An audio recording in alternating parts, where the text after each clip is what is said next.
고지혈증 약 이런 거를 먹이고 싶지 않은데 약을 어떤 기준으로? 사실 그런 상황이면 지금 식단을 뭐 애매하게 할 때는 아닌 것 같고요. 그 리스크를 관리한다고 생각하지만 다르게 말하면 이제 다른 리스크를 키우겠다는 결심이거든요. 치매, 뇌질환들. 거의 7년 만에 건강검진을 했는데 유방암이라고 부르더라고요. 그래서 이제 전절제를 했어요.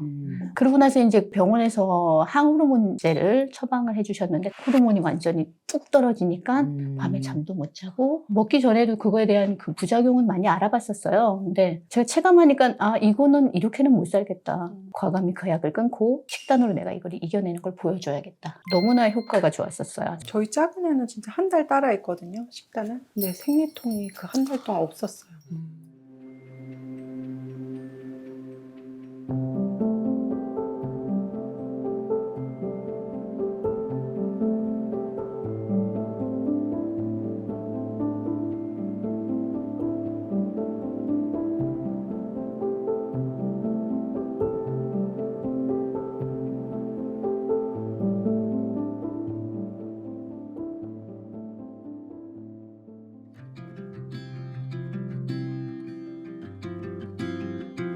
아, 내가 뭘 잃어서 기쁜 건 아닌 것 같아요. 내가 며칠 전에 그 우연히 그 이영표 선수 있죠?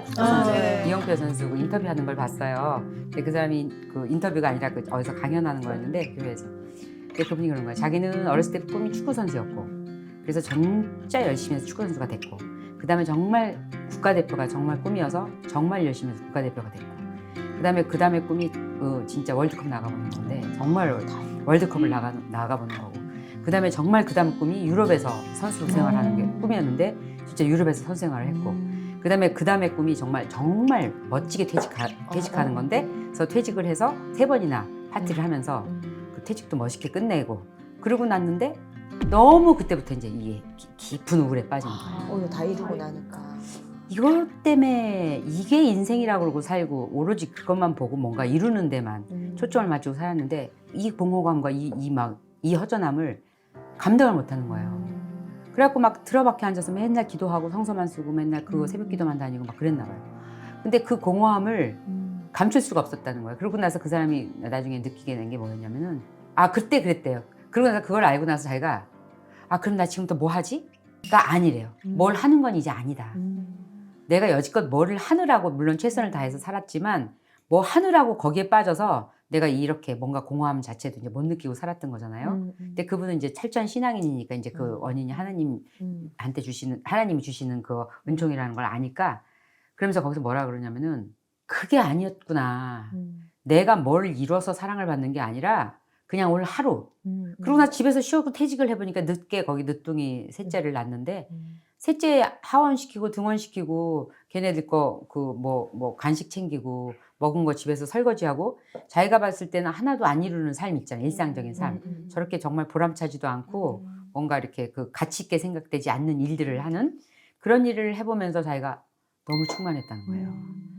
그래서 우리가 시각이 어쩌면 뭔가를 이뤄내고 뭔가 돼야지 기쁠 거라는 생각으로 평생을 낭비하는 건 아닐까? 그게 나쁘다는 게 아니라 이제 그거가 아닌 아까 얘기한 것처럼 매일 그날의 컨디션, 그날의 기분 좋아서 그날 내가 할 수 있는 일을 최선을 다할 수 있고 내가 다른 사람을 방긋방긋 웃고 친절할 수 있고 그게 내가 그 일상이었다는 거죠. 그래서 그거를 우리가 그런 시각이 없기 때문에 그거에 대해서 그 경중을 나눠서 뭔가를 이루어서 뭐 일반 선수보다는 유럽 선수, 그다음에 뭐 아이들 초등학교 유치원을 가리키는 것보다는 대학생을 가리키는 교수. 이게 날 거라는 이제 착각과 망상 속에서 그걸 이루려고 길을 썼는데 자기 같은 사람이 지금 행복하지 않다 그러면 이거는 말이 안 된다는 거지.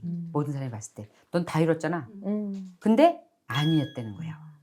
그래서 자기가 이제 그때부터 사람 보는 시각이 달라지고 자기도 뭘 하겠다는 생각이 안 들고 그날 컨디션에 따라서 이 사람이 날 필요로 한다?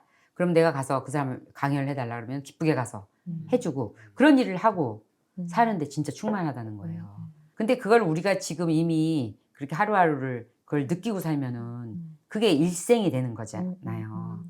근데 지금 여기 와서 듣는 얘기들은 다이어트 때문에 왔지만 결국은 다이어트를 해서 몸이 가벼워지니까 그런 에너지가 엑스트라로 생겨서 이제 밥도 하게 되고 웃게도 되고 누구한테 트집도 안 잡히게 되고 그다음에 내가 뭔가 하나씩 영역을 이제 넓혀가다 보면 그러면 걸어볼까? 그다음에 뛰어볼까? 그러면 이제 좀 바디 이걸 해볼까? 뭐 이렇게 점차 자연스럽게 되는 것 같아서 다이어트를 꼭 해서 구간문을 넘어보라는 게 그 다음이 기다리고 있는 거를 알려고 그런 것 같아요. 그분 얘기하는데 진짜 너무 진짜 좋더라고. 하루하루. 맞아요. 그러니까 우리가 애를 육아하는 동안에는 이 시간이 정말 너무 가치 없게 느껴지고 막 이게 막 너무 막 피해의식을 느끼잖아요. 근데 그거 아니라는 거지. 그게 다라는 거지. 그러니까 그 시간에 내가 할 수 있는 그거를 했을 때 그때 느끼는 그 기쁨이 다지 뭘 이뤘을 때 뭔가 있을 거라는 거는 이제 그 망상일 뿐이라는 얘기인 거예요. 우리가 내가 어릴 때 뭐 40이 되면 뭐라면 그때 된다고? 근데 너무 40 금방 오잖아요. 근데 40이 돼서 느끼는 건 없거든요, 또. 그러면 50대면은, 50대까지는 좀 그렇다. 50대 금방 오는데 50대는 또 뭐 없어요.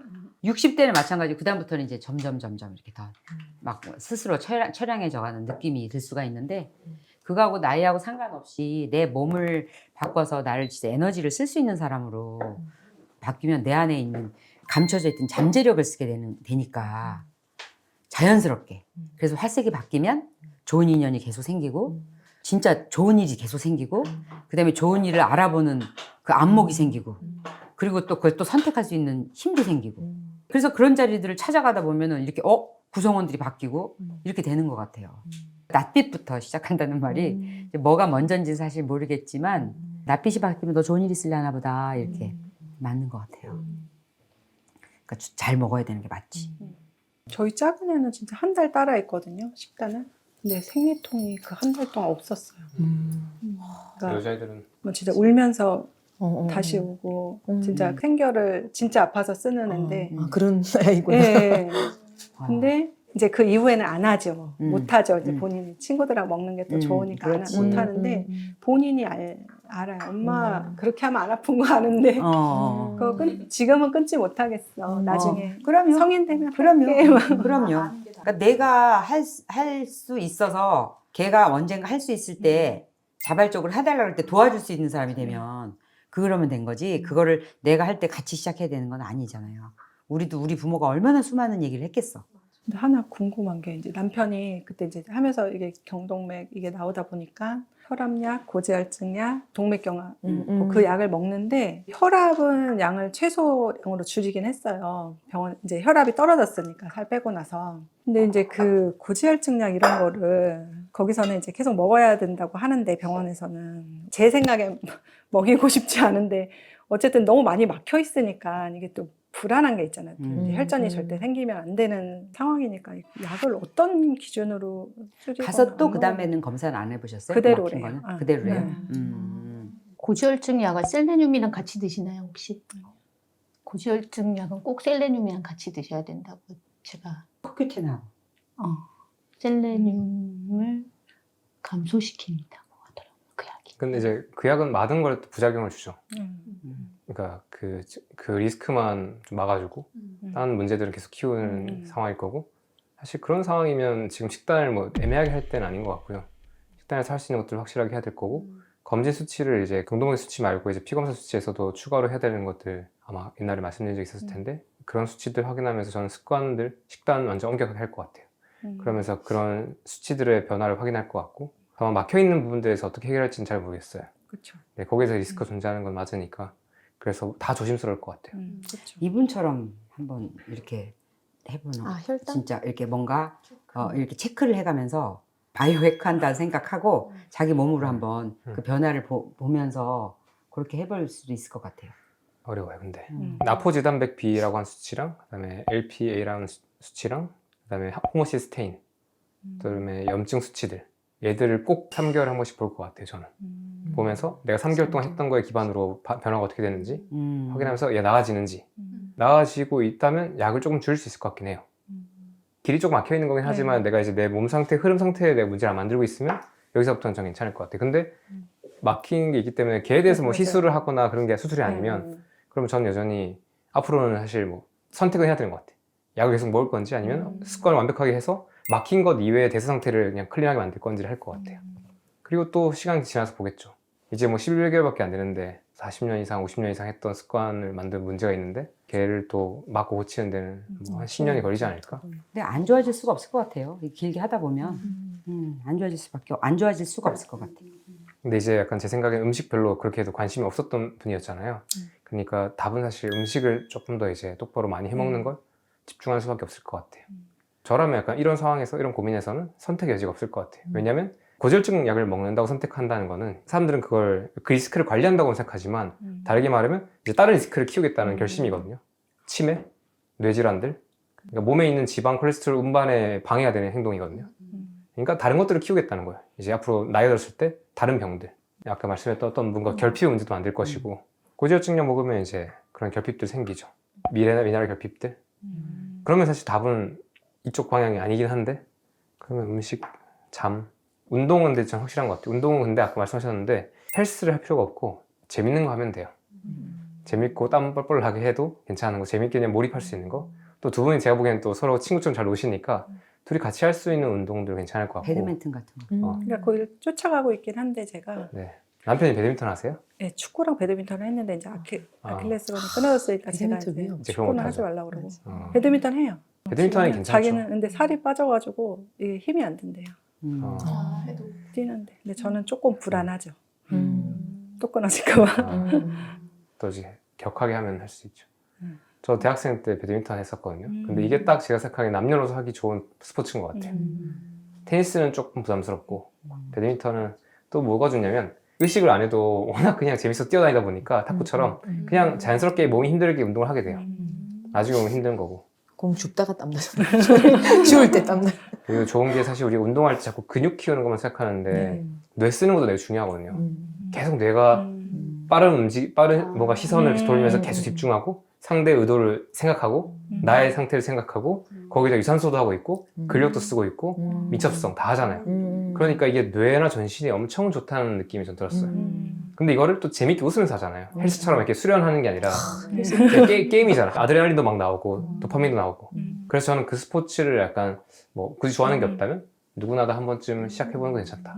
다만 이제 레슨 받으면서 이렇게 동네에서 하는 배드민턴이랑 다르거든요. 레슨 받으면서 좀 체계적으로 배우면 또 다 재밌게 칠 수 있더라고요. 그럼 저도 할 수 있겠네요. 사실은 이제 저는 이번에 와서 운동을 좀 할 수 있는 좀 자극을 좀 받고 오고 싶다 그런 얘기를 생각을 하고 왔거든요. 근데 정말로 타고 운동 얘기만 하시는 거예요. 근데 너무 웃기는 거는 제가 물론 이쪽 걸어도 되는 풀이 맨 끝에 풀 거기서 걸어도 되고 이제 초보들이 하는데요. 그래서 제가 맨날 걷잖아요. 근데 걷는데 다 수영하고 있는데 혼자 걷고 앉았어요. 근데 걷는데 할아버지 한 분하고 저랑 걷거든요. 근데 걷는 얼굴이 너무 밝은 거야, 저 여자가. 근데 생긴 건 운동선수처럼 생겼는데 맨날 이렇게 열심히 걸으니까 거기 매 수영하는 사람이 요새 반은 걸어요. 저 따라서. 그래서 내가 저분들은 왜 뭔가 좋아 보이나 보다. 내가 좋아 보이나 봐. 저희는 걸어서 수영보다 효과가 좋은가 봐. 이렇게 하는지 계속 따라 걷길래 내가 너무 웃으면서 내가 속으로 난 수영 못해서 걷는 건데 그래서 막 몇 명은 날 보면서 계속 걷는 사람이 되게 많아져서 내가 아유, 신기하다 이것도. 근데 저는 그 30분 동안 걸으면서 계속 큰 소리로 영어를 외우고 걸어요. 그래서 그게 거기는 아무 소리도 안 들리잖아요. 수영 물속에서는 나한테 말 시키는 사람도 없지. 내가 뭐 떠들어도 뭐라고 그러니까 미친 여자처럼 뭐라고 하고 다니는데 이제 뭐 하고 다니는지를 모르잖아요. 그러니까 30분 동안 내가 그날 외웠던 거를 헬스장에 오다 가다 걸으면서 외운 거 있지요. 그다음에 러닝하는 동안에는 기도하고 45분 뛰는 동안에는 기도 묵주 15단 하고 그다음에 이제 그 다른 운동 할 때는 이제 그 영어를 외워요. 그리고 오고 가고 건 동안 외운 거를 물속에서 들어가서는 그거를 이제 외운 거를 하는 거지. 그러니까 막 영어가 촥촥촥촥 늘어요. 영어 선생님이 깜짝 놀랄 정도로 느는 거야. 그러니까 그 모든 수강생들한테 제가 1대1 선생님인데 막 그 나의 방법을 막 알려준다고 그러더라고. 근데 어쨌든 그래서 이제 운동한다라는 느낌보다는 헬스는 기도하러 가는 거고. 집에서 45분 기도하기 힘들거든요. 잡념 생기고. 근데 딱딱딱 달리면서 정이가 이렇게 딱딱딱딱 걸으면서 하는 그 45분 운동이 그러면 6km가 되어 있고, 그러니까 그렇게 시속 8에서 8.5로 하니까 45분이면은 기도도 딱 끝나고 딱 끝나요.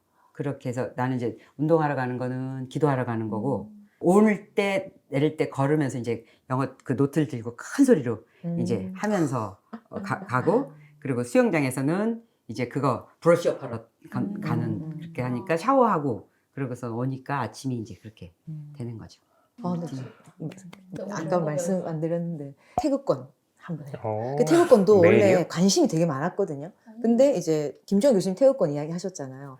너무 배우고 싶은데 다 도장도 문 닫고 없고 그랬는데 어느 날 강의 들으러 오시는 분이 태극권을 잘 하신대요. 야, 자리를 만들어 보자 해가지고 지금 부산에서 이제 양산 분들하고 부산 분들하고 모여가지고 2주에 한 번씩 이제 배우거든요.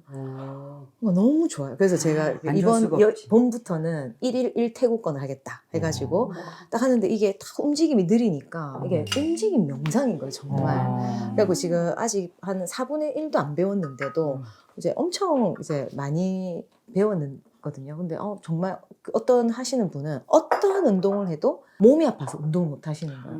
필라테스면 필라테스, 요가 너무 몸이 이게 힘들어서 어떤 운동도 안 맞는데 운동은 하고 싶은데 근데 태극권을 딱 하니까 소화가 절로 된대요. 그래서 하면서 좀 더 으끄 하면서 와 근데 이게 하체가 생각보다 엄청 단련 많이 그렇게 되는데 되고. 하나도 힘들지 않은데 명상과 하체 단련이 되는 거예요. 그래서 이게 참 많이 보급되면 좋을 텐데 그 태국권 선생님이 하시는 말씀이 자본주의와는 맞지 않은 운동이다. 이거는 10년 지나야 효과가 나타나고 그러니까 이제 도장이 계속 없어지는 거예요. 그러니까 경쟁과 이기고 지고 막 이렇게 세게 이렇게 퍼포먼스가 줘야 되는데 태국권은 진짜 세워라 이렇게 하니까 근데 이 하는 과정이 이게 몇 초가 이제 몸 명상이 되더라고요. 그래서 몸이 안 좋으신 분들은 그래서 이게 마지막에 할 수 있는 어떤 운동도 못했을 때 마지막까지 할 수 있는 운동이 태국권이라고. 에너지가 생기시니까 그런 것도 찾아서 어. 하시고 그러시는 것 같아요. 아니 왜 운동을 해야 된다고 생각했었어요? 저는 기능의학에 관심이 좀 많아가지고 제가 몸이 좀 여기저기 뭐 부끄러운 그런 병들이 많았던 거죠. 그래서 이제 기능의학에 관심이 많았었어요. 코로나 초기 때부터. 그래서 이제 뭐 몸에 적용해보고 효과를 조금씩 보고, 근데 그런 건 영양제들의 효과들이었죠. 그래서 재밌다 하고 막 기능의학에 빠져들고 있을 찰나 22년 겨울에 거의 7년 만에 건강검진을 했는데 유방암이라고 부르더라고요. 그래서 이제 수술을 하고 다행히 저는 또 제자리암이어서 수술 뭐 간단하게 하고 너무 제가 그간 검사 기간이 없어서 전절제를 했어요. 그리고 그래도 항암이나 이런 거 없이 깔끔하게 끝났죠. 그러고 나서 이제 근데 병원에서 항호르몬제를 처방을 해주셨는데 타목시펜이라고. 근데 이제 그거를 먹었더니 호르몬이 완전히 뚝 떨어지니까 밤에 잠도 못 자고 그러니까 할머니들처럼 새벽에 2번을 일어나서 화장실을 가야 되고 아침에 일어나면 얼굴이 진짜 훅 늙어 있고 그래서 먹기 전에도 그거에 대한 그 부작용은 많이 알아봤었어요. 근데 제가 체감하니까 이거는 이렇게는 못 살겠다. 내가 뭐 피부 좋아지려고 콜라겐도 먹고 막 이러는 사람이었는데 내가 이걸 먹고 80세 할머니 피부로 살고 그런 몸으로 살고 이러다가 병이 더 생기지 않겠나 해서 과감히 그 약을 끊고 내가 그러면은 식단으로 내가 이걸 이겨내는 걸 보여줘야겠다. 그거를 안 먹고도 내가 이거를 이겨내는 걸 꼭 보여줘야지. 그래서 이제 식단을 아주 가열차게 시작을 했어요. 지난해 23년도는 그 식단 하느라고 공부하고 해보고 먹어보고 몸 체크하고 하면서 시간을 다 보냈었죠. 그게 오늘 영어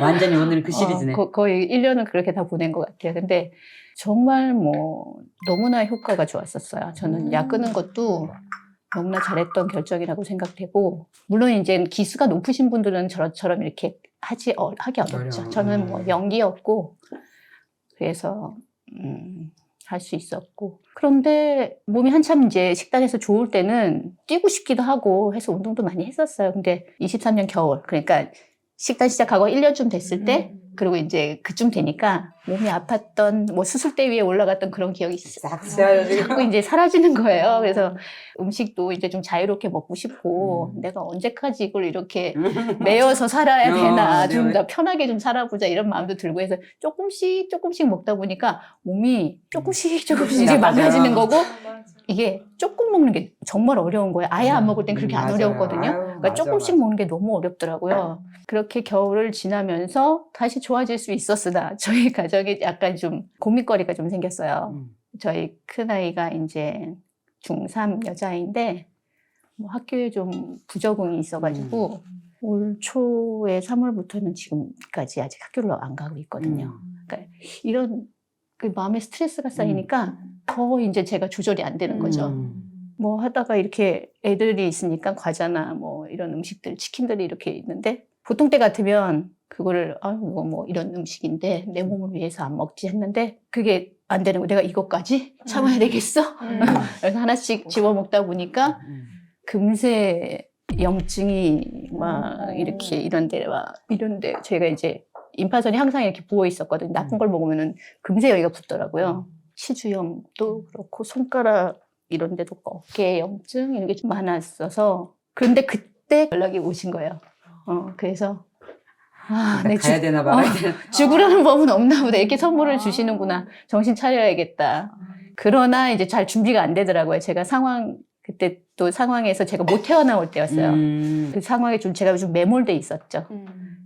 그런데 한 2주 전부터 제가 그 상황에서 이렇게 벗어나서 보는 한 단계 위에서 상황 안에 매몰되어 있지 않고 좀 빠져나와서 보게 되면서 제가 좀 괜찮아지면서 그래 얼굴 선은 나오게끔 하고 와야지 내가 내가 또 확실히 나왔어요. 언제 또 뾰족해, 이런 뾰족해. 이런 걸 찍겠어 하면서 이제 오늘 그래도 얼굴 선은 이렇게 나오게 해갖고 온 거예요. 그러면서 이제 지난 시간을 되돌아봤을 때 제가 식단은 이제 거의 익숙하게 조절하고 뭐 이 정도면 뭐 크게 매이지 않고 할 수 있는데 여기서 더 몸이 좋아지지 않는 이유가 운동을 지금 열심히 못하고 있구나라는 생각이 들더라고요. 그래서 이번에 가면은 진짜 운동을 제대로 할 수 있는 그런 기운을 좀 받아서 오고 싶다 했었어요. 물속에서 걷는 거 진짜 해보세요. 물속에서 걷는 거는 힘이 든다는 느낌도 없지만 굉장히 운동이 되는 거라 그러더라고요. 그 대신 30분 넘기지 말고. 나는 초반에는 그 수영 50분 하게 돼 있어요. 그럼 휙 휘슬 불면 나가야 되잖아요. 그런데 내가 30분을 넘겨서 하면 오히려 힘이 들고 막 더 배고파요. 근데 저는 이제 30분만 딱 하고 들어오면 딱 괜찮은 거야. 그래갖고 예를 들면 뭐 정확하게 10분에 들어갔으면 40분에 나오고 5분에 들어갔으면 35분에 나오고 그렇게 해서 아주 부담스럽지 않게 그렇게 해서 한번 걷는 것부터 이렇게 너무 슬슬 좋은 팁이에요. 예 해보세요. 걷기는 안 하세요? 걷기는 저희 강아지가 있어가지고 산책할 산책을 하긴 하죠. 근데 혼자는 잘 안 하게 되죠. 그게 항상 진짜- 강아지가 가고 싶어 하니까. 그게 정말 저는 도움이 많이 돼요. 강아지랑 산책하는 거랑 혼자 걷는 거랑 다르죠. 완전 달라요. 그럼 혼자 이제 애들이랑 복작복작 초등학생이니까 복작복작 있다가 그럼 이제 원성이 이제 큰아들이 5학년인데 이제 원성이 제가 높아질 때가 있는데 그거 한번 딱 그러고 나면 재우거나 하고 딱 혼자 나가서 요즘에 너무 날씨 좋잖아요. 그러니까 바람 한번 싹 맞으면 와 이렇게 이제 하늘 막 나무 막 흔들리는 거 보면 너무 좋은 거예요. 저는 그 시간 제 시간 오로지 혼자 있는 시간이 맞아. 그 시간이어가지고 힐링이 그냥 저는 그렇게 소소한 곳을 찾을 수 있을 때 찾는 것 같아요. 혼자만의 시간을. 그러니까 혼자 좀 있는 시간이 필요한 것 같더라고요. 그래서 혼자 걷는 시간을 한번 가져보세요. 진짜 좋아요. 산책이랑 또 다른, 강아지랑 하는 산책이랑 좀 다를 것 같아요. 마음은 좀 어떠세요? 마음은 처음에는 저희 아이가 중학교 1학년 때도 이런 일이, 그러니까 1학년 때가 아니에요. 사실은 코로나 시작할 무렵에 4, 5학년 때 그때부터 이제 시작되었어요. 은둔 생활이 핸드폰이나 미디어에 빠져가지고 따녀분이. 예, 딸이. 그런 시간이 1년이 넘게 가더라고요. 그러니까 저는 그 시간이 길게 두면 푹 빠졌다가 나올 줄 알았어요. 근데 그 시간이 길면 길어질수록 더 매몰되고 빠져나오는 길을 못 찾더라고요, 아이가. 자기를 갉아먹고 나는 이거밖에 못하는 아이라고. 그래서 6학년 가을에 펜싱이라는 운동을 시키면서 이제 억지로 거의 끄집어내다시피 해서 그러다가 중학교를 올라갔고 물론 이제 빈 시간이 많았기 때문에 아이가 처음에 그때도 부적응이 있긴 했었어요. 그리고 그때 우울증 약을 먹기 시작했고 약간 그 공황 증세도 약간 있었고 근데 학교를 뭐 가다가 말다가 그러다가도 가면서 이제 조금씩 좋아졌어요, 아이가. 근데 2학년 돼서는 더 좋았었고 2학년 겨울 돼서는 더 좋았었어요. 사실 그래서 약을 많이 줄였었거든요. 이제 걱정이 없다 생각했었어요. 근데 겨울 방학까지만 해도. 근데 학기 시작하기 바로 직전에 아이가 ADHD와 함께 온 우울증으로 처음에 진단을 받았거든요. 그래서 ADHD 약을 우울이 많이 떨어지고 나니까 이 약이 이제 좀 도움이 되지 않을까 하고 콘서타 약을 썼었어요. 그게 ADHD 약이거든요. 근데 그러면서였는지 그 약의 부작용이었는지는 잘 모르겠지만 그러면서 불안이 너무 아이가 높아졌고 중학교 2학년 때 어떤 아이와 마찰이 있었는데 그 친구들 무리가 이제 저희 아이한테 준 말을 자꾸 모르는 아이인데도 지나가는데 뭐라고 하고 2학년 때도 그랬었다고 그러더라고요. 근데 이제 3학년 되니까 애들이 더 대놓고 노골적으로 자기를 얘기를 한다고 그러면서 아이가 공황이 심하게 왔어요. 그래서 이제 학교에 가서 너무 심장이 두근거리고 구토가 나오고 그러니까 이제 그렇게 몇 번은 가다가 못 가고 있는 거죠, 지금. 그래서 이제 계속 아이가 학교를 못 가고 그러고 있으니까 저는 어떻게 하면 좋을까 하다가 지난 시간들을 봤을 때 아이가 좀 자신감이 생겼을 때 많이 회복되는 게 보였었거든요. 그래서 그 아이가 뭐 영어를 좀 해요. 그래서 필리핀에 내일 저녁에 나가요. 큰 아이랑 작은 아이가 이제 지금 초등학교 2학년인데 저랑 해서 셋이서 필리핀에 가족어학원 뭐 그런 데 가서 2달 정도 있다가 오려고 그래요. 이제 뭐래도. 그러면서 조금 내가 할 수 있는 것도 있겠구나라고 애도 느꼈으면 좋겠고 사람이랑 딱 만나는 거를 끊지 않게 해주고 싶어서 그러면서 좀 방법이 좀 생겨서 돌아오기를 바라고 있죠. 그래서 사실 이제 애들한테 그런 조언도 좀 많이 받고 싶기도 했었고. 그랬어요. 지금 자기 나이가 어떻게 되죠? 저는 46이요. 46이야. 제일 힘들 때구나. 공황증이 저도 있어가지고 근데 그게 발병한 대로 가는 게 되게 그렇죠. 위험해요. 그게 남편도 그럴 때 저 동굴에서 이제 그게 동굴에 들어갔는데 이게 병목 현상이 생긴 거예요. 그러니까 앞뒤로 근데 갑자기 그때가 세월호 제가 워낙 안전에 대한 불안감이 많은 사람인데 세월호 있던 해였거든요. 그러니까 불안이 막 극에 달했는데 거길 들어갔는데 앞뒤로 꽉 막혔으니까 나가지도 못하고 막 진짜 남편 붙들고서 겨우 나왔어요. 그 다음부터 이제 그런 터널이나 이렇게 밖이 안 보이는 데가 너무 힘든 거예요. 진짜 그때 남산 3호 터널인가 버스 타고 가는데 애들하고 정말 애들이 아니었으면은 얘네를 두고 그때는 진짜 얘네를 두고 내리고 싶다는 생각이 들 정도였거든요. 근데 그때 이제 아는 사람이 정신과 의사여서 거기는 원래 이렇게 그냥 저 같은 사람을 이렇게 상담해 주지는 않는데 그런 게 되게 신뢰감이 중요하잖아요, 상담자가. 그래서 그냥 해달라고 했어요. 거기는 알코올릭 뭐 입원 치료하고 하는 병원인데 그냥 해달라고 해서 우리가 갔는데 남편이 그러는 거야. 거기에 가서 자기가 아무렇지 않다는 거를 알면은 이게 없어지지 않겠냐 이렇게 질문을 하는 거예요. 근데 그 선생님이 그게 좋은 방법일 거는 같지만 저나 남편분은 한 번도 그걸 겪어보지 않아서 그 고통을 모르니까 할 수 있는 얘기일 수 있다. 그러니까 그거 쉽게 얘기 안 하더라고요. 그러니까 그 말을 근데 딱 듣는데 신뢰가 갑자기 더 확 되는 거예요. 제가 그러니까 나의 고통을 좀 아는 것 같은. 지하철도 맨날 내렸다가 다시 타고 막 그랬었거든요. 지금은 좀 어때? 지금 오늘 다 타고 왔잖아요. 근데 그러니까 완전 지옥철인 시간은 피해서 왔긴 한데 그전에는 이렇게 타고 있다가 막 몰려 들어오면 내렸어요, 바로. 그리고 만약에 제가 막 지하철이 막 도착해서 뛰어 올라가면 사실 숨이 차 있는 상태잖아요. 그러면은 못 타거나 타서도 다음에 내릴까 말까 막 이러거든요. 그래서 진짜 옆에 있는 사람한테 말을 걸 준비까지 하고 있는 거예요, 속으로. 왜냐면 좀 환기를 시키면 좀 낫거든요. 그래서 뜬금없이 딱 누구한테 전화를 하면 그 사람은 알아요. 출근 시간이구나. 그러면서 제가 얘기하지 않아도 막 말을 걸어요. 그러니까 병을 알고 있으니까. 근데 그게 되게 내가 알고 있는 게 되게 중요하고 근데 그때 의사 선생님이 딱 얘기한 게 이제 만약에 뭐 어디 갔는데 괜찮았어. 뭐 누구랑 갔는데 괜찮았어. 그러면은 그게 되게 좁아진대요. 이 친구랑 갔는데 괜찮았어? 그럼 누구를 항상 달고 다니고 싶어 하고 내 안정을 찾기 위해서. 그러다 보면 버스 탔는데 괜찮았어. 그럼 버스가 다닐 범위, 이 증상이 발현하지 않는 범위까지만 다니다가 결국은 집안에 있게 되는 게 나갔으니까 위험했어. 집안에 있는 게 최악이라는 거예요. 그러니까 우울증 생기고. 그러니까 그런 과정을 딱 들으니까 제가 이걸 좀 깨고 나가야 되겠다. 그래서 저는 약은 한 일주일만 먹었거든요. 그리고 상비약만 가지고 다녔었어요. 그 항불안제 2배 용량짜리. 그거만 갖고 다녔는데 일부러 더 친구들 만나러 다녔어요. 그때는. 집에 있으면 내가 집에 처박혀 있을 것 같아가지고 일부러 만나러 다니고 중간에 되돌아올 때도 많았어요. 집에로 다시. 여기를 벗어나면 집에 못 들어올 것 같은 생각이. 남편이 나를 데리러 올 수 있는 범위까지만 딱 나가기도 하고 지하철 타고 가다가도 한 2-3번 섰다 가고. 그러니까 아이가 지금 학교에서 어쨌든 자기가 증상이 나오잖아요. 그러니까 학교에 간 거는 진짜 위험한 상황인 거예요. 그리고 또 어리니까 아직 이렇게 또 이해도도 좀 떨어지잖아요. 그리고 더군다나 그 지금 친구가 제일 중요하고 그때 제일 맞아요. 예민한 시기에 또 그런 걸로는 압박은 너무 힘들잖아요. 한두 명도 아니고 음. 그냥. 그래서 그랬나 봐요. 저희 아이가 요번 학기 들면서 친한 친구가 같은 반에 한 명도 안 된 거예요. 그러니까 그게 자꾸 그 얘기를 자꾸 하더라고요. 그래서 그러니까 그렇게 의지하고 싶었는데 친구가 없으니까 더 못 견디겠다.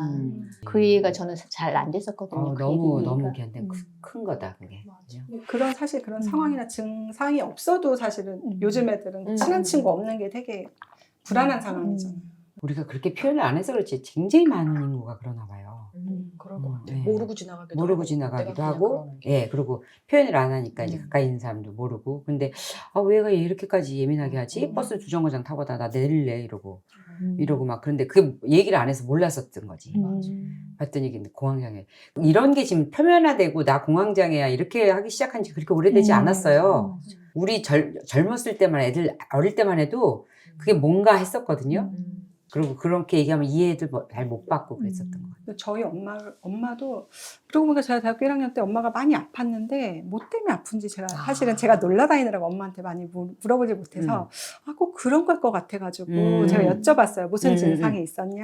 지금 살아계시니까. 네, 얘기를 해주셨어요. 그러니까 근데 그 병인지는 정확히 모르겠어요. 하여튼 종합병원에서 검사를 다 했는데 결국은 정신과로 보내더라. 뭐냐면 엄마가 길에 나가면은 자기가 뛰어들 것 같다는 거예요. 도로에. 그래갖고 저쪽 기둥에서 이렇게 있었다는 거예요. 이렇게. 그러니까 엄마도 의지가 있으신 거죠. 근데 이제 옛날에는 더더욱이나 이 정신과약 막 터부시했잖아요. 그렇죠. 그러니까 이거를 잔뜩 받아오긴 했는데 먹기가 싫으시대요. 그래갖고 자기가 어떻게 해야 될까 하다가 어느 날 아빠랑 엄마랑 오빠랑 셋이서 등산을 갔다는 거예요. 근데 정상까지 딱 갔다가 내려오니까 괜찮으시더라고요. 괜찮아졌더라고요. 근데 그게 저한테 되게 그게 된 게 엄마 났으니까 나도 괜찮겠다.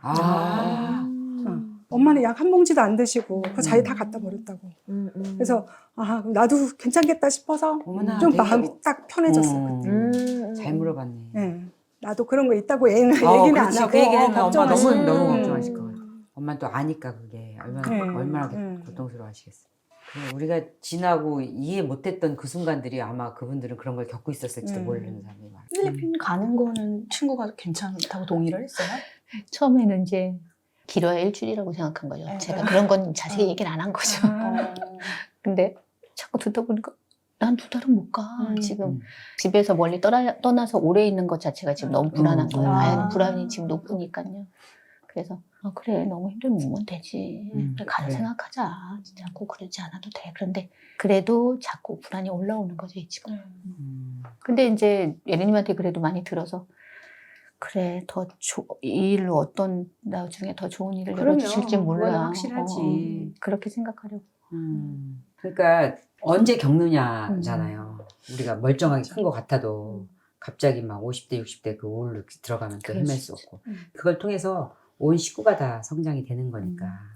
그리고 한 가지 생각한 건 이 원래 우울증이라는 게 2년 주기를 이렇게 왔다 갔다 하기도 한다는 거예요. 다시 줄었다가 올라갔다가. 그래서 제가 이번에 든 생각은 너무 약에만 의존하고 음식이랑 운동이랑 이런 걸 좀 병행해서 아이를 좀 튼튼하게 해주는 거를 내가 좀 소홀히 하지 않았나. 그걸 좀 해줬으면 좀 더 낫지 않았을까 하는 그런 생각도 좀 들더라고요. 저는. 그래서 이번에는 좀 그런 걱정이 있었거든요. 장. 그래. 어쨌든 ADHD도 그 갭스 책에서 보면 그 장하고도 장 건강하고 영향이 있으니까 장하고 뇌하고. 근데 이 친구들이 참 고집이 세서 잘 안 끌려와요. 그렇죠. 거기에 자꾸 지혜를 자기가 청해서 좀 받아야 되겠다. 작은 애는 2학년이요? 초등학교 2학년? 걔는 생각지도 않은 갑작스런 여행으로 가서 또 얼마나 많은 걸 또 배워가지고 올까요? 그지? 내가 옛날에 걔는 뭐 무슨 상황인지 잘 모르겠는데 엄마랑 언니랑 갑자기 필리핀에 가게 돼서 그때 거기 간 게 내 인생 일대 무슨 경험이었다 뭐 이렇게 될 것 같아. 작은 애는 좋아해요? 가는 거를? 누나의 얘기를 들어서 그런 건지 왜 2달이나 가야 돼? 이런 얘기를 하더라고요. 그래서 엄마가 사정이 있어. 좀 이해 좀 해줘. 둘째는 좀 얘기를 하면은 대화가 된다고 느껴져서 좀 상황을 좀 얘기를 하고 이해를 많이 구하는 편이에요. 어른이구나.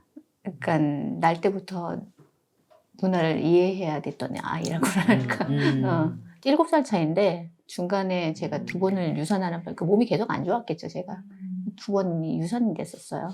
그리고 이제 동생이 나왔는데 혼자 있었던 시간이 길기도 했고 좀 자기 중심적인 게 좀 강한 아이이기도 하고 큰 아이가 동생을 처음에는 그냥 강아지 생긴 것처럼 예뻐하더니 이제 말하고 움직이기 시작하면서부터 자기 걸 뺏어간 것처럼. 근데 보통 그렇게 한다고 그래서 저도 이제 익히는 알고 있었어요. 익히 알고 있었는데 좀 과하게 길게. 힘든 터널을 지나가고 있는 중이시네. 처음에 이제 저만 이제 그럴 생각은 아니었는데 제 생각이 너무 깊었던 거죠. 아이가 지금 얼마나 힘든 싸움을 하고 있다는 생각을 못 했었어요. 본인도 지금 너무 힘든 거죠. 그 어떤 사람한테 힘들죠. 부모가 힘들었을 거라는 건 나중에 걔가 부모가 되고 나서 그때 우리 엄마가 이런 심정이었겠구나. 그때 하는 거고. 어쨌든 잘 돌봐주고 그냥 어쨌든 잘 될 거라는 믿음을 가지고 그냥 이렇게 지켜봐주고 그거는 저절로 고쳐지는 거라 내가 어떻게 하기에 따라 달렸다고 생각하지 마시고 그러면 더 힘들어지거든요. 그냥 지켜봐주고 그냥 이렇게 같이 느끼는 거죠. 그것만으로도 걔한테 힘이 될 것 같아요. 자꾸 뭔가 제시하고 뭔가 한다는 것도 옳은 게 중요한 건 아니니까 지금 그죠? 엄마랑 얘기는 잘 하는 거죠. 엄마하고 대화는. 네, 다행히. 그게 되게 중요하더라고요. 근데 그것도 제가 첫 번째 과정을 겪어봤으니까 그게 이제 좀 훈련이 됐달까요? 그 첫 번째 과정을 겪기 전에는 이제 저도 자꾸 이렇게 잘못된 거, 올바른 거 얘기하고 아이 마음보다 교육이 우선이고 이런 엄마였어요. 근데 그러느라고 동생이 나와서 한참 움직일 때 아이를 너무 많이 혼을 냈던 것 같아요. 그래서 이제 동생을 미워하게 된 계기도 됐던 것 같고. 왜냐면 쟤 때문에 자꾸 내가 혼나니까. 그런 부분이 있었던 것 같아요. 근데 엄마는 얼마가 차이가 났든 간에 둘째를 낳고 오면 큰애가 되게 커 보이거든. 그러니까 얘는 넌 다 큰 게 왜 그러냐 이렇게 되는 거예요.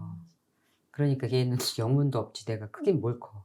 저도 근데 어쨌든 21개월 차인데 예. 큰애가 너무 크다고 생각했는데 어. 지금 그때 사진 보면 너무 애긴 거예요. 맞아. 저보고 막 집 나가라고 그랬어요. 그게 쌓였었나 봐요. 애가. 애가 엄마 보고 나가라고? 막 이러고. 굉장히 건강한 거다. 그래. 표현할 수 있으면. 편하고 그다음에 그렇게 얘기할 수 있어. 우리는 영석이가 안방에 어느 날 일어났는데 빨간 스케치북 하나 찢어갖고 나는 엄마가 죽었으면 좋겠다. 그래서 안방에다가 딱 방에다 붙여놨더라고. 근데 그걸 딱 보는 영상 몇 살 때? 영석이가 초등학교 가기 전인가 초등학교 글씨를 쓸 때 이게 초등학교 들어가서도 글씨를 못 썼으니까 초등학교 들어가고 나서다 그 글씨를 쓸 수 있을 때니까 그래서 이렇게 붙여놨더라고 안방에. 그걸 보는데 첫 느낌이 쟤는 진짜 좋겠다 이렇게 저런 소리를 할 수 있어서 그렇게 받아들이는. 그게 왜냐면 저런 말을 저렇게 할 수 있어서 정말 좋겠다. 그때 우리 남편이 막 그때 와서 자기리 편지 왔어요. 자기 거 아니라고. 자기리 편지 왔어요. 아빠가 죽었으면 아니라 엄마가 죽었으면 좋겠다잖아. 그랬더니 막 편지 왔다 그러길래 내가 아주 그냥 너무 재밌으셔. 자기 일 아니라고. 그랬는데 내가 야 너무한 거 아니냐 그랬더니 왜요? 제가 어제 저녁 때 심정은 그랬는데 뭐 지금은 생각이 바뀌었죠. 어제 저녁 때 제 솔직한 심정이었는데요. 그러더라고. 지금 생각이 바뀌었대. 지금 생각이 지금 자기도 자고 나니까 좀 심했네. 지금 생각이 바뀌지만 그때 당시는 왜 진심이었는데요? 그러더라고. 그러고 나서 얼마 있다는 가족 일기 이렇게 하고 또 편지 하나가 딱 붙였대. 그때는 글씨 되게 길어. 딱 봤더니 이게 무슨 아빠란 말인가. 골고루 받았네. 그거는 내용도 막 길고 내용도 있어 심지어. 근데 내가 편지 왔어요. 그러면서 저한테 편지 왔다고 막 그랬거든. 그랬더니 막 봤더니 막 내용이 심각하거든. 이만큼 편지가 왔는데 일요일날 아침이었는데 영석이 친구가 우리 성당 다니잖아. 영석이 친구 3명이 교회를 다니는데 우리 집 앞에 이제 교회를 갔다가 3명이서 쭈루룩 가방 메고 이제 교회 갔다 우리 집을 들려. 가서 게임하고 가. 그 일요일날 근데 영석이가 딱 왔는데. 거기 이렇게 3명이 쭈르륵 앉아 있는데 우리 남편이 가만히나 있지 그 편지를 들고 그 창가 옆에 이렇게 소파가 있었는데 걔네들 이렇게 앉아 게임하려고 이렇게 있는데 거기다 야 너희들 이것 좀 한번 읽어볼래? 그러는 거야. 그러니까 한 애가 이렇게 가족 일기 뭐 이게 무슨 아빠란 말인가 몇 년 몇 월 며칠 자기는 뭐 눈이 다쳤다 큰 병원 가면서 나는 뇌를 다쳤는데 동네 병원에 데려갔다 뇌를 다치긴 이 새끼 여기다 깨져가지고 꼬매고 칠박법으로 동네 병원에서 뺐거든. 그랬더니 자기 뇌를 다쳤는데 동네 병원에 데리고 가는 게 이게 무슨 아빠란 말인가 하면서 뭐 그런 거였었어. 그런 내용이었어. 하여튼 뭐 그리고 뭐 몇 년 몇 월 며칠 놀아줬다 한번 뭐 이런 걸 막 써갖고 아주 욕을 한 바가지 써갖고 붙여놓은 거거든. 그 아내가 큰 소리로 읽더라고. 그래서 너 읽어볼래? 그랬더니 3명이서 읽다가 갑자기 3명이 셋이서 무릎을 꿇어. 초로록. 나는 아침에 이렇게 숙택 앉아있다 보니까 영석이도 앉아있는, 영석이도 일어나갖고 뭘 먹다가 자기 친구들을 놓고 그걸 읽고 3명이서 얘기가 너무 심각하니까 얘네들 읽다가 3명이서 쭈르륵 무릎을 꿇는 거야, 이렇게. 너무 웃기더니 영석이가 왜 저래? 어이없어. 그래서 왜 저래? 막 그러더라고, 자기 아빠. 근데 3명이서 너희들은 이걸 읽고 어떻게 생각하니? 우리 앞에 재밌어가지고. 그러니까 한 애가 그래도 부모님은 저희를 낳아주셨는데. 귀여워. 아유, 걔네들 지금 어떻게 컸을까? 그래도 부모님은 저희를 낳아주셨는데 너무 심하다 이거지. 아, 난 그때 너무 웃겼어. 되게 건강한 가족. 그래서 네. 아니 내가 그걸 보면서 아 부럽다. 우리는 이렇게 표현 못 하잖아. 그러니까 엄마 나가라고 소리 지르는 게. 맞아.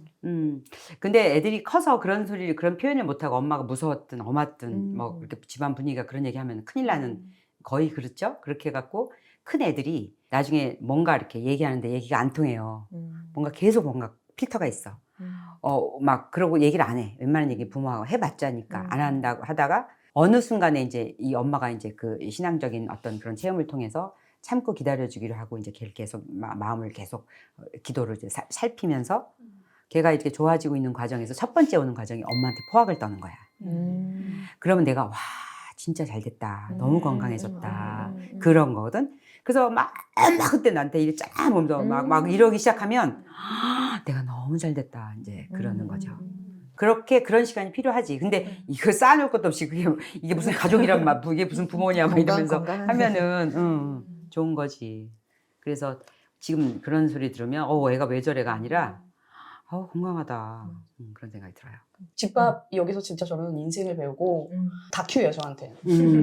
그 아이들 얘기가 엄청 많이 나오잖아요. 그래서 항상 이런 거 계속 들으면서 너무 많이 배웠어요. 아이를 대하는 거. 지금 이제 5학년이라 이제 사춘기가 막 오는 남자아이를 키우는데 아까 말했듯이 똑같아요. 이제 말을 너무 잘하는 남자아이예요.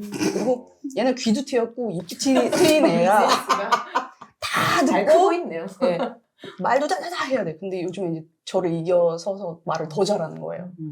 그렇게 막 이렇게 얘기를 하면 다 말해요, 얘는. 그래서 저도 아까 그게 건강하다고 얘기했던 게, 얘가 꿍 하고 아무 말 없이 집에 나갔다가 조용히 하고 있으면 심각하겠다 싶은 여기서 이제 많이 배운 거를 걔를 그렇게 들여다보게 되는데, 제가 이제 막 다그치듯이 얘기를 짜자닥 하면, 내가 엄마가 질문하는 거에 대답을 어떻게 하든 엄마는 화를 낼 것처럼 지금 질문을 하고 있어.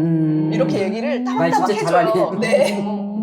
따박따박 해줘요. 그래서 저는 인정을 많이 해줘요. 요즘에 얘에 대해서. 여기서 많이 배우고. 그럴 때 매를 드는데. 이 새끼 봐라. 그랬었어요. 잡아야 되겠어. 3학년 때까지 제가 그랬어요. 막 진짜 그러면 안 되는데 진짜 2번 정도 등짝 스매싱을 날린 적이 있는데 그때는 정말 많이 부딪혀서 내가 꿈꾸는 이런 가정이 아닌데 애 키우는 게 이런 건가. 이런 가정은. 그러다가 진짜 요거 시작하고 이거 식단 시작하고 제 에너지를 저도 찾으면서 진짜 많이 유해졌어요. 얘를 받아줄 수 있는 힘이 생기는 거. 그러니까 지금 또 똑같은 얘기 이제 계속 듣고 그 전 분들도 이제 육아 얘기하시면서 들어온 게 저는 육아 얘기가 그렇게 잘 들어오는 거예요. 다 내 얘기 같고, 다 내 얘기 같고, 이렇게 해결해 나가면 되겠구나. 그래, 들어주자. 내가 얘를 뭘 고치냐. 얘 오늘 너무 훌륭하게 태어난 앤데, 나보다 더 훌륭할 수 있는 앤데, 얘를 내가 뭐라고 고치냐. 들어주고, 얘가 하는 방향에서 정말 나쁜 거라고 생각하면, 그때 길잡이가 되어주면 되겠다 생각해서 요즘에는 많이 받아주고 있고. 그래서 에너지를 찾았다는, 아까 막 에너지 찾아서 운동도 시작하고 막 이러셨다고 했잖아요. 저도 마찬가지로 저는 예전부터 식생활이 진짜 안 좋았던 것 같아요. 20살부터 혼자 이제 서울에 와서 지금까지 이제 엄마랑 사는 기간보다 저 혼자 사는 기간이 더 많아진 거잖아요. 나랑 똑같았구나. 네, 20살 때부터 이제 서울 생활을 하면서